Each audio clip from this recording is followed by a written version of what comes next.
شہید ہوئے.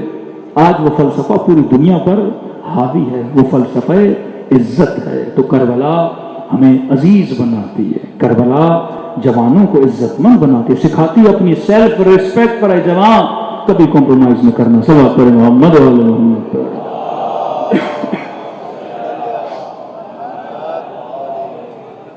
عین عزت, عین عقیدہ, ایک عین ہے عین عاطفہ, عواطف. کربلا انسان کے ایموشنز کو مضبوط کرتی ہے.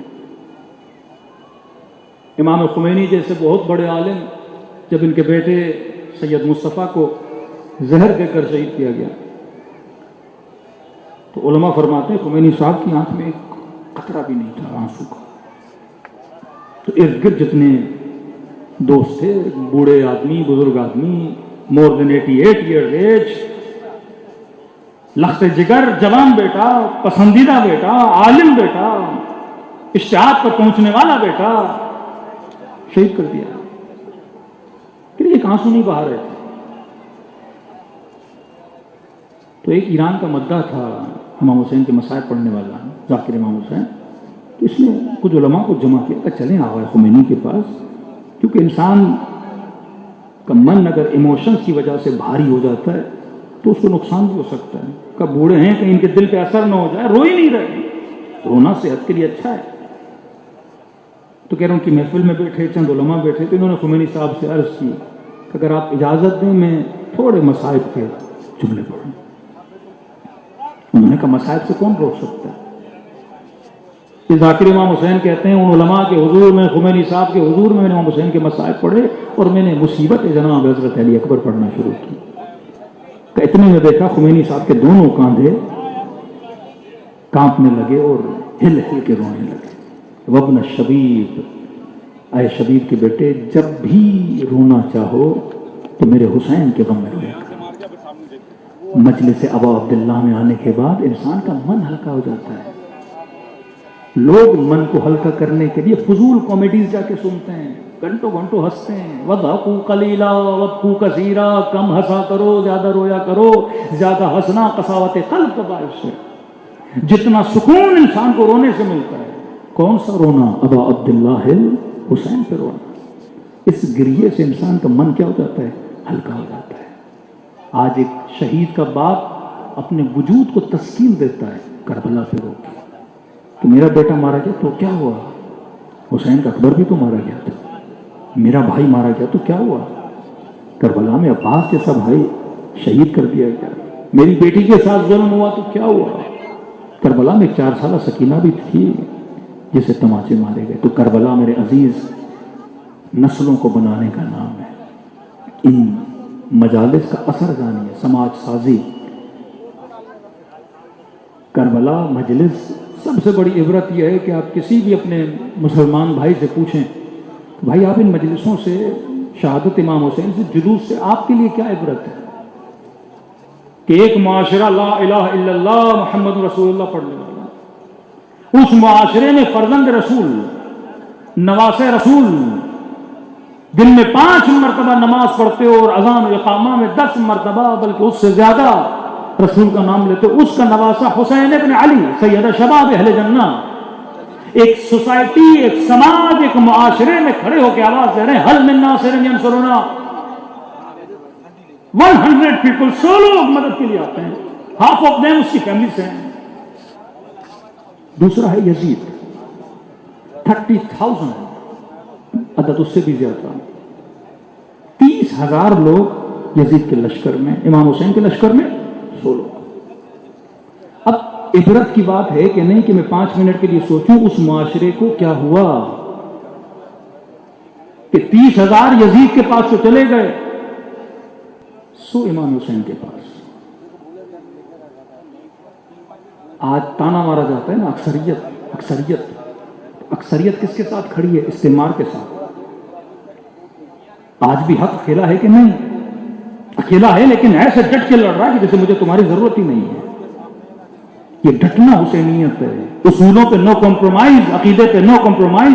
100 لوگ تمہارا مذاق اڑائیں گے. حبیب نہ قص لک ہم تجھے قصے سنا رہے ہیں، کبھی نوح کا، کبھی ابراہیم کا، لنثبت بہ فؤادک، تاکہ تمہارے دل کو مضبوط کیا جائے۔ یہ مت سمجھو تمہیں پتھر مارے جا رہے تو اس سے تمہیں مارے، زکریا کو بھی پتھر مارے۔ اے حبیب اگر تجھے مجنون کا تانا دے رہے ہیں تو مت سمجھنا تجھے دیا، نوح کشتی بنا رہے تھے، نوح کو تانے دیے جاتے تھے یہ پاگل ہے خشکی میں کشتی بنا رہا ہے۔ اے حبیب اگر تجھے تکلیفیں دی تو یہ مت سمجھو پہلے انبیاء کو نہیں دی۔ حضرت یحییٰ جو ذاکر، جو عابد، جو اللہ کے ذکر میں صبح سے شام تک روتے، حبیب اس کا بھی گلا کاٹا گیا۔ یعقوب، ایوب، لوط، جب حق پہ چلو گے تو مذاق اڑائیں گے۔ جب ایک بد حجاب معاشرے میں ایک عورت محجبہ بن کے چلے گی تو یہ بے حجابی مذاق اڑائیں گے۔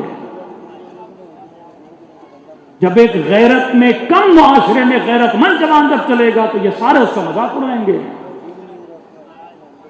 آج کوئی ایکٹریس بھی اپنے بدن کو زیادہ کور کر کے ڈراموں میں آتی ہے، ٹرولنگ ہوتی ہے، مذاق اڑایا جاتا ہے، اور یعنی اور فحاشی کی تعریف کی جاتی ہے۔ کربلا عبرت۔ اب مسلمان سوچے کہ رسول کا نواسہ بلا رہا ہے 100 لوگ، یزید بلا رہا ہے 30,000 لوگ، کیا ہوا اس معاشرے کو؟ یہ ثقیفے کے بعد جب معاشرہ مسلم بنا، پی ایچ ڈی کر سکتا ہے انسان اس معاشرے پہ۔ شہید کیا، صرف شہید نہیں کیا، بدن پہ گھوڑے دوڑا ہے۔ اپنے نبی کا نواسا سروں کو کاٹ کے نیزوں پہ رکھا، پتھر مار رہے ہو۔ اتنی غیرت کم از کم ایک مسلمان عورت سمجھ کے عزت کر لی ہوتی۔ نبی کی نوازیوں کے سروں سے چادریں، 4 سالہ بچی کے کانوں سے بالیاں، چہروں پہ تماچے، کہ امام زمانہ فرمائے میرا سلام ان رخساروں پہ جن کے رنگ تماچوں کی وجہ سے بدل گیا۔ کربلا عبرت۔ کتنے لوگ ان مجلسوں کی وجہ سے بدل جاتے ہیں میرے عزیز۔ کویت میں کتاب لکھی گئی المتحولون، 10 والیوم پہ یہ کتاب ہے، تو بڑھ گئی ہوگی۔ المتحولون 10 جلد کتاب ہے، سب لوگوں کے واقعات لکھے گئے جو امام حسین کی وجہ سے مکتب اہل بیت کے اندر داخل ہوئے۔ اسی پاکستان میں اگر آپ ڈیٹا جمع کریں کہ کتنے لوگ مجلس امام حسین کی وجہ سے شیعہ بنے ہیں، کیونکہ یہ مجلس انسان کو عزت، عقیدہ، علم، حیا اور غیرت کا درس دیتی ہے۔ خدا نے ایک نعمت دی شیعوں کو، وہ عواطف کی نعمت ہے، ایموشنز، صحیح ایموشنز کے پہ چلنا۔ کربلا دل کی نرمی کا نام ہے، کربلا آنکھوں کی پاکی کا نام ہے۔ ہر قوم کے پاس 2 آنسو ہیں، ایک آنسو ہے، خدا نے شیعوں کو 2 آنسو دیے ہیں۔ تمام مسلمانوں کے پاس ایک آنسو ہے، اس کا نام ہے توبہ کا آنسو۔ خدا نے اہل بیت کے چاہنے والوں کو 2 آنسو دیے، ایک توبہ کا آنسو بھی دیا، دوسرا آنسو غم ابا عبداللہ حسین کا آنسو۔ غالباً آوے قراتی کا جملہ ہے۔ کسی نے قبلہ ان کے پاس توبہ کا آنسو کیا کرتا ہے کہ گناہوں کو مٹاتا ہے، کہ امام حسین کا آنسو کا یہ بھی گناہوں کو مٹاتا ہے۔ تو کہا پھر ایک آنسو کافی تھا، دونوں آنسو کا جب کام ایک ہے تو 2 چیزوں کی ضرورت کیا ہے؟ آپ نے یہ صابن بھی برتن صاف کرتا ہے، یہ بھی برتن صاف کرو، کہیں 2 صابن رکھ کے کیا کروں گا؟ ایک ہی صابن اسی کمپنی کے 2-3 لے لوں گا۔ کہیں ایک فرق ہے، توبہ کا آنسو بھی گناہ مٹاتا ہے، غم حسین کا آنسو بھی گناہ مٹاتا ہے، لیکن ایک فرق ہے کہ کبھی آبا نجس ہو گئی پانی میں دھولی پاک ہو گیا، یہ توبہ کا آنسو ہے۔ کپڑے نجس، وجود نجس، دل سیاہ، اللہ کی دربار میں توبہ مانگی، ان آنسوؤں نے دل کی کثافتوں اور نجاستوں کو کیا کیا؟ مٹا دیا، اب آپ پاک ہو گئی۔ لیکن کیا کبھی کبھی آپ نے سفید لباس پہنا ہے، اس پہ دھبے پڑ گئے، چائے گر گئی، نشان پڑ گئے، دھو لیا، پاک تو ہوا، دھبا نہیں گیا۔ کہ غم حسین کا آنسو وجود کے دھبوں کو مٹا دیتا ہے، یہ کوئی نہیں کرتا۔ حر کے وجود پہ دھبا تھا، اس غم نے حر کے وجود کے سارے دھبوں کو کیا کیا؟ مٹا دیا، تجھے پاک و پاکیزہ کر دیتا ہے۔ اور اس میں اتنی طاقت ہے کہ امام زمانہ فرماتے ہیں ایک آنسو جہنم کی آگ کو بجھانے کی طاقت رکھتا ہے۔ یہ واقعہ شاید میں نے پچھلے سال سنایا، عرض کی کہ امام زمانہ کی زیارت کرنا چاہتے ہیں تو کسی عالم نے کہا کہ ہر نماز کے بعد 2 منٹ، 1 منٹ، آدھا منٹ امام حسین کے مسائل پڑھا کر۔ تو یہ شخص کہتا ہے میں نے 1 سال یہ کام کیا، 1 سال، صبح کی نماز آدھا منٹ، دوپہر کی نماز آدھا منٹ، 1 منٹ۔ اب مصائب امام حسین کے لیے لمبے پڑھنے کی ضرورت بھی نہیں ہے، اس میں حسین ہی، نام حسین ہی دلوں کی نرم کر دیتے۔ کہتے 1 سال گزر گیا، اب تو میں بھول گیا کہ میں پڑھتا کیوں ہوں، عشق ہو گیا امام حسین سے۔ کہتے 1 سال کے بعد جب صبح کی نماز پڑھ رہا تھا، اس کے بعد میں نے زیارت عاشورہ چند جملے امام حسین کے مصائب کے پڑھے کہ جب میں پڑھ رہا تھا تو میں نے محسوس کیا کہ میرے سر کے پیچھے بیٹھ کے کوئی رو رہا ہے، رونے کی آوازیں آ رہی ہیں۔ پریشان ہوا، میں تو اکیلا ہوں، یہ کون ہے جو رو رہے ہیں؟ یہ سوچا تو آواز جوان، جس وجہ سے تو مصائب حسین پڑھ رہا ہے میں تیرا امام زمانہ ہوں۔ تو جب بھی ذکر مصیبت ابا عبداللہ ہو تو فرزند رسول تشریف لاتے ہیں۔ کل کوشش کریے گا ٹھیک 12 بجے، ہم بھی گزارش کریں گے ممبر دے دیں تاکہ آگے بھی پہنچنا ہوتا ہے، آج ٹائم بہت زیادہ ہو گیا۔ بس مختصر 1 جملہ مصیبت کا، انشاءاللہ تفصیلی مصائب کا، دلوں کو کربلا لے جائیں، سلام کریں ان شہداء پہ جن کی وجہ سے ہماری نسلیں باقی ہیں۔ السلام علی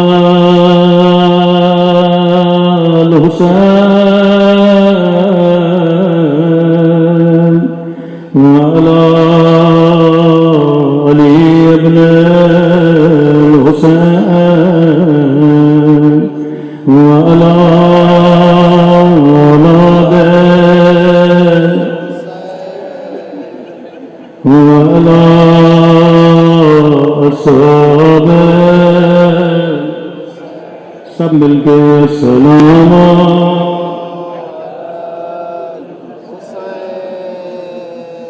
وعلی علی ابن وعلی اولاد الحسین وعلی اصحاب حسین کی صدا بلند ہو، سلام علی حسین وعلی علی ابن الحسین وعلی اولاد وعلی اصحاب، میرا سلام ہو زینب کی لٹی ہوئی چادر پہ،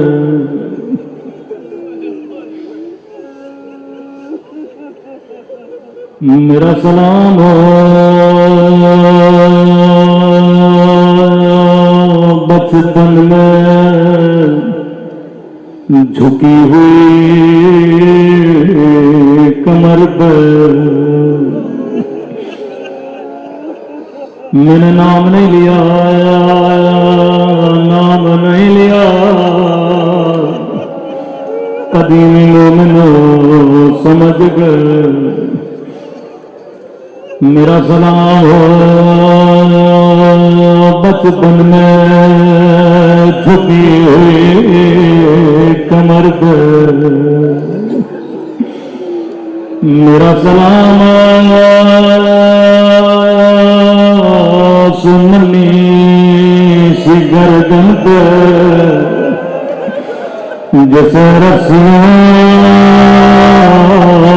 سے باندھ گیا، آواز دے کے کہا بھیا سجایا، جب جب کمر سیدھی کرتے ہیں میرا گلا گھٹتا ہے، میں خدا تجھے سکینہ کہ زخمی کانوں کا واسطہ، آج اس مجلس سے کوئی خالی ہاتھ نہ جائے، وصیت امام حسین فرمایا شیعو جب جب پانی پیو، یعنی پانی کا ٹھنڈا پانی، جب جب پانی پیو میری سکینہ کو یاد کیا کرو،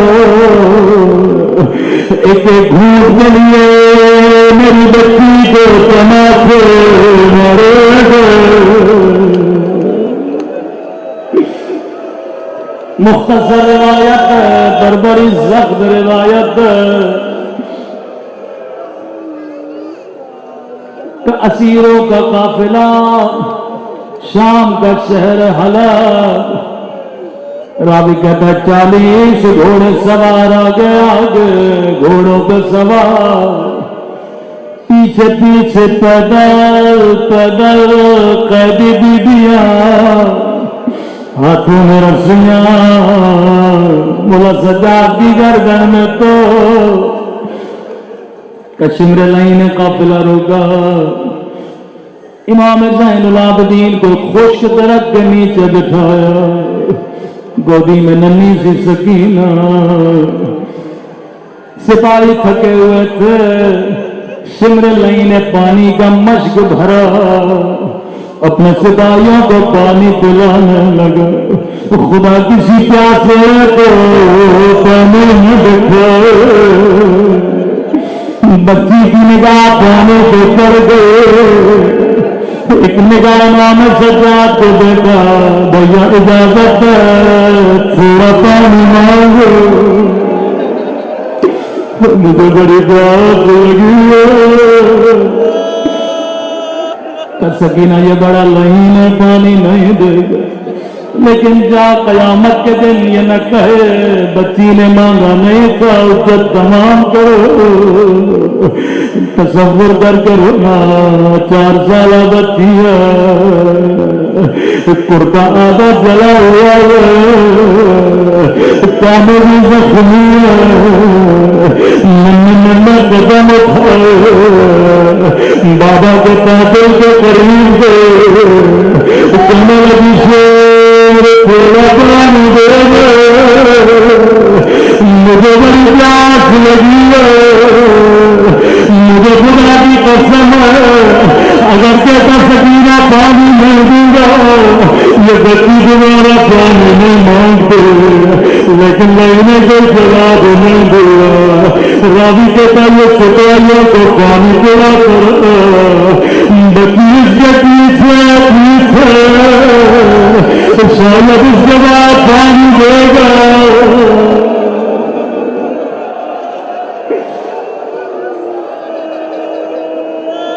چالیس سپاہیوں نے پانی پی لیا، لیکن حسین کی بچی اب بھی پیاسی ہے،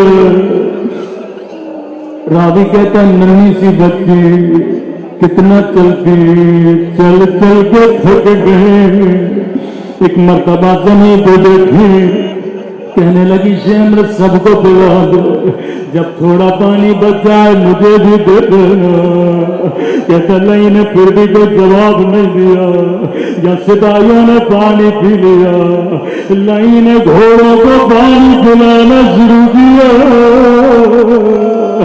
جب گھوڑوں نے بھی پانی پی لیا، اب وضول کی آج اس کی مثال تاریخ میں نہیں ملتے، پانی کا مشک لے کے بچی کے قریب آیا، بچی نے ننھے ہاتھوں سے چلو بنایا، مجھے تھوڑا پانی دے دے، سنے گے لائی نے کیا کیا، سارا پانی زمین پہ پھینک دیا، سکینہ نے خود کو زمین پہ گرایا، میرا غریب وطن والا، میرا تین دن کے بعد